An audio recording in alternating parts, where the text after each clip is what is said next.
ভারতীয় টিভি অভিনেত্রী অদিতি শর্মা তার স্বামী অভিনীত বিদ্যানন্দ কৌশিক ও শ্বশুরবাড়ির সদস্যদের বিরুদ্ধে শারীরিক ও মানসিক নির্যাতন, চরিত্র হনন এবং গহনা আত্মসাতের অভিযোগ এনে মুম্বাইয়ের গুরগাঁও থানায় এফআইআর দায়ের করেছেন। এই ঘটনায় তার দাম্পত্য সম্পর্ক ভাঙার জল্পনা আরও জোরালো হয়েছে।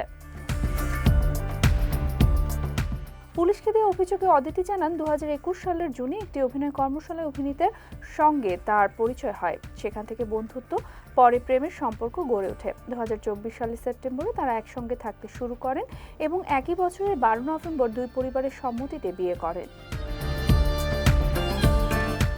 অভিনেত্রীর দাবি, বিয়ের কিছুদিন পর থেকে স্বামীর আচরণ বদলে যায়। পোশাক সহ ছোটখাটো বিষয় নিয়েও নিয়মিত ঝগড়া হতো।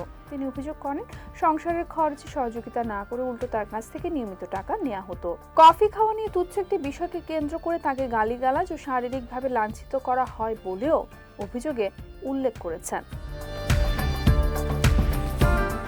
অদিতির ভাষ্য, পরে তার চরিত্র নিয়ে সন্দেহ করা, মোবাইল ফোন তল্লাশি করা এবং বাবা মায়ের সঙ্গে যোগাযোগে বাধা দেওয়ার মতো ঘটনাও ঘটে। পাশাপাশি শাশুড়ি ও ননদের বিরুদ্ধে বিয়ের সোনার গয়না, হীরের আংটি, মঙ্গলসূত্র সহ মূল্যবান অলংকার আটকে রাখার অভিযোগও তুলেছেন তিনি। অদিতির অভিযোগের ভিত্তিতে পুলিশ তার স্বামী, শাশুড়ি ও ননদের বিরুদ্ধে গার্হস্থ্য সহিংসতা ও নারী নির্যাতনের অভিযোগে এফআইআর দায়ের করেছে। অভিযোগের বিষয়ে তদন্ত চলছে।